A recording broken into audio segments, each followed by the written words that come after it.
All right. All right. Coach, what was the message to the team afterwards? You said you're feeling kind of mid right now. Yeah.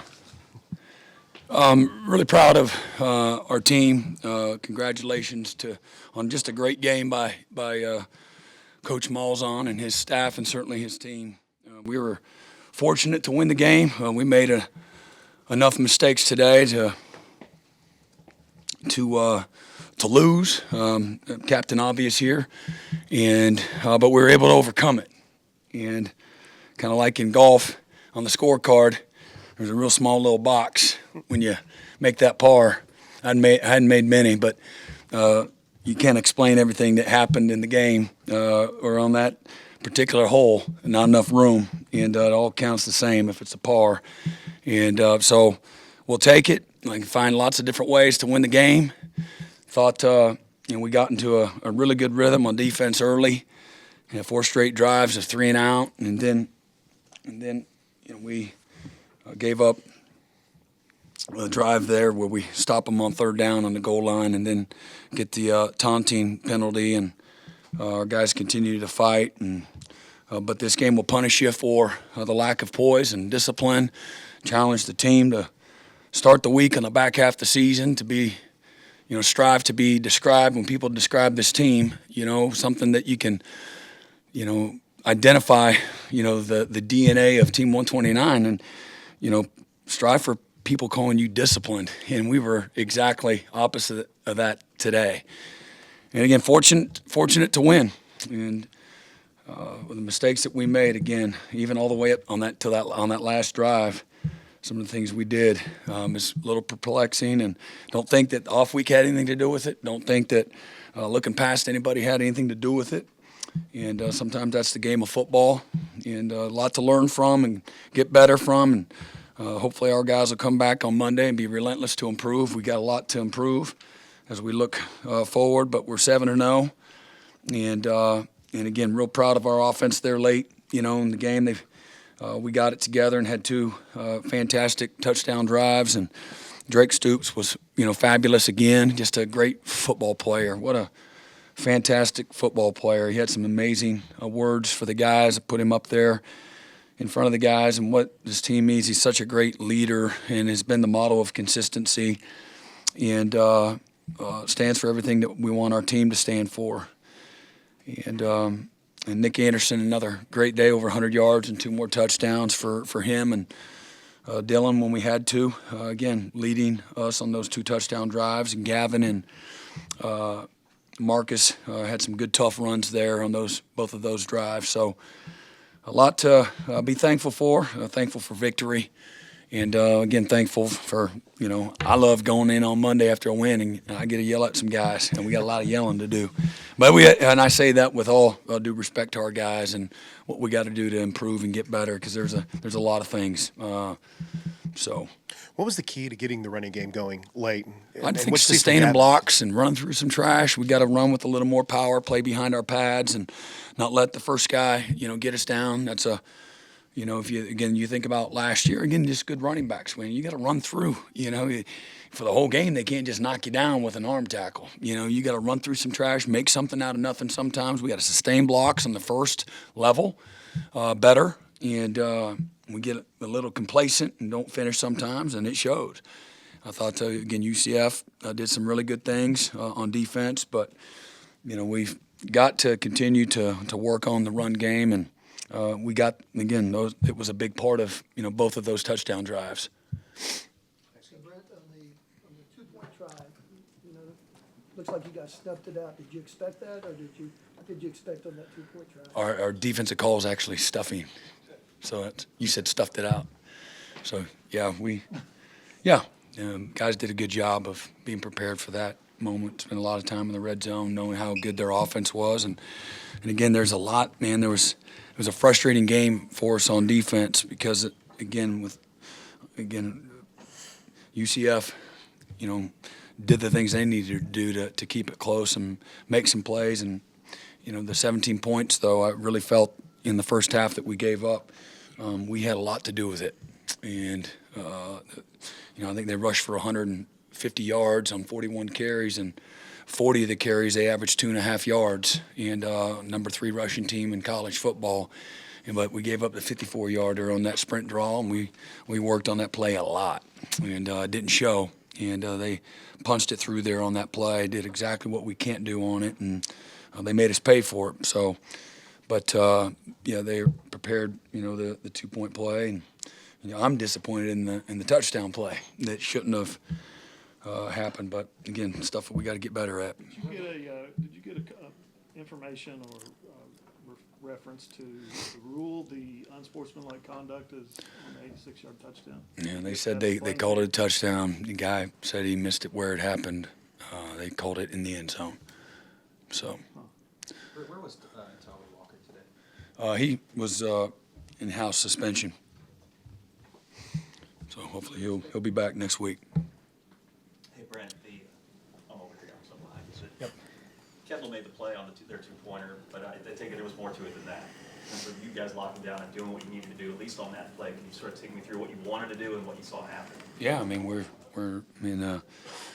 have a simulated pressure with bracket coverage and anticipating the pocket to move and the play action stuff. So we watched a lot of 2-point plays that they had run over the last couple of years, and we certainly have had a little bit of exposure to Coach Malzahn and their guys, and our guys were ready for it. They did a nice job of executing there in that moment.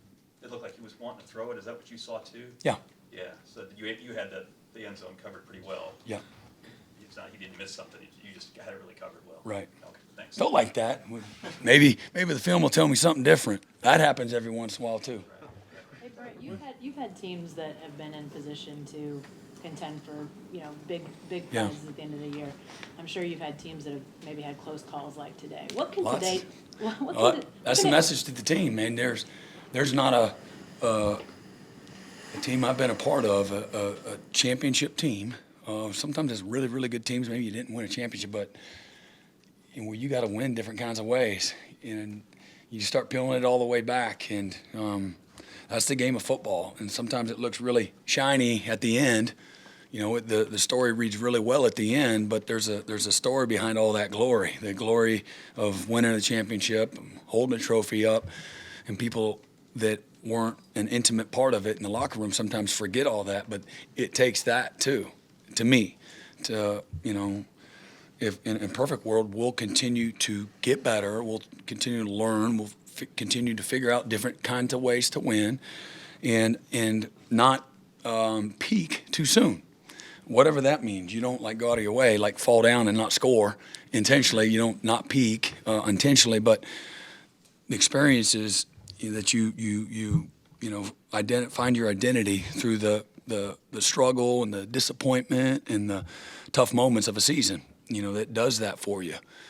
And but plenty of games and plenty of championship teams that go through one of the or several of those and that's not a lot of fun in the middle of it, but there's lots of ways to do it, and certainly we're not looking ahead, but I just want to make sure our guys we've been trying to tell them even before we started the season that you can't play for the applause, and that can't be what you look for from a fulfillment standpoint and from a fuel standpoint, because when you get in this arena, you're going to have plenty of moments where they're not clapping for you and cheering for you, and they're not impressed by you.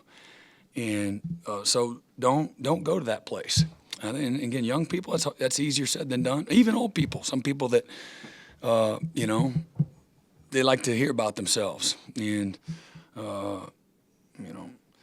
that's something that is counter to, winning a championship. And so hopefully our guys will continue to be inside out and stay humble and stay hungry and driven and willing to put the work in. And so far, so good when it comes to our leadership, and the fight and the guts that our guys showed out there displayed today when we needed it the most. Brent, you guys, Bowen comes out there on that third down play. Which one? The sack? The big sack. Yeah. What was the call there? What did you see, and just how big was that that play? It was big. I mean, they're all big. You look in that game. I mean, they're all big, but that was a big one. Certainly, we got off the field there. It was zone blitz, and he's coming off the boundary side, and my guess is that they busted their protection, and we had a mugged up look, and they did some similar stuff to us as well. You show one thing and do another, and you zone blitz and play good coverage and behind, and the quarterback holds the ball a little long, and you make a play. So he did a great job. Came fast and was tight and stayed on the upfield shoulder and made the play when he had to. We've seen plenty of guys get there and faint, and certainly Peyton didn't faint. Zach missed a couple more today. I mean, where's just your confidence level in him? I got great confidence in Zach, and he had a rough, it was a little rough patch, but man, I believe in him. I've seen him at practice over and over and over deliver. He came back, and after two misses and made one, and we got to be more consistent there. Again, same thing. There's going to be more tight games, and I got confidence that he'll make them at the right time. So, we're not the only ones. There's lots of guys that got to get better, and certainly that's an area. Thought we were better at punting, and we did a great job on some of the coverage units. I had a couple of nice little returns, and they tried to run in reverse and a throwback, and we snuffed those out as well. Just talking about the kicking game while I'm on it, while we're on it, but yeah, Zach is. I still got great confidence in him. So he's still your guy going. Yeah. Is Marcus Major 100% right now? Is he dealing with something? He has a little banged up shoulder, but man, I love him. He's toughed it out, and has done a great job of showing up, not complaining, and competing and being available and reliable when we need him. Can you talk about the other running back, Gavin Sawchuk? He battled through injuries this year, looked a little jittery to start the game, but then as he got in the groove, can you talk about just his game and what he's been through so far this year? Yeah, no, Gavin, he's we know can be a really explosive guy, and he had some good tough runs where he busted some tackles there late, and that's what we all saw in Florida State. And so just, again, he battled a hamstring injury all summer, and those hamstrings are funky. And but good start for him, and good moment for him to have some success, and we need him. Is he one of those backs just as you get him more and more into I don't know. the game? I don't know if that's if that's the case or not. He was shot out of a cannon against Florida State right from the jump, right? Florida State's pretty good, so he didn't need to get warmed up there. He hadn't played all year and got in that game and freaking was possessed. So I don't know if he's that or not. I don't know.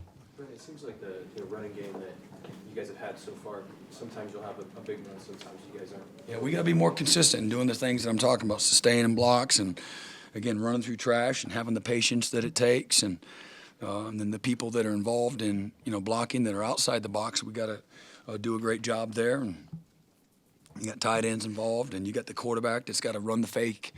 He's got to, do the fundamentals from a fake standpoint so the defense can't collapse on the ball and things like that. And then he's got to be willing to pull it too when people are trying to take, certain things away. And so there's a little bit of everything there. Do you enjoy seeing your team's poised down 23-17? Say it again. The team's poised down 23-17. Yeah. You just seem like there's no panic, especially on offense. Yeah. Just what did you see? Again, just see a team that has belief and has some maturity, and again, we talk to them. Look, find a way to win. If you go in there and think things are going to be easy, or you go there and you try to play to a certain level of expectations, or to a point spread, to an opinion of others, you're going to be in for a rude awakening. Your butt ain't going to be ready to play and compete like you need to, whatever it takes. You play for 60 minutes or as long as it takes, period. And you better expect some opposition. You better expect it to be difficult and challenging, not the other way. And don't expect it to be easy. And so we try to nurture that mindset, and it's not an easy thing to nurture, but when you go through it, it develops some confidence, having gone through that. And we've gone through it a little bit, whether that's the Cincinnati game or certainly Texas and here today. And we've been nurturing that tough-mindedness that the game requires, the sport requires, to be good. And again, there's lots of different ways to win, so try to create confidence in those moments. And to me, you get that a lot of that on the practice field. You know, that's our petri dish. That's your opportunity competitively. To me, that should be a competitive advantage. We shouldn't. There's not many games that we're going to show up and the people that we line up against are better top to bottom than what we see on the practice field. Both sides of the ball. You know, that's the vision. You know, whether or not we're exactly there or we're closer to being there, but that's the vision. And, you know, game day isn't going to be easier, but they're not going to be overwhelmed because of what they see on the practice field every day. They came Kind of out. game you lose last year. I believe so.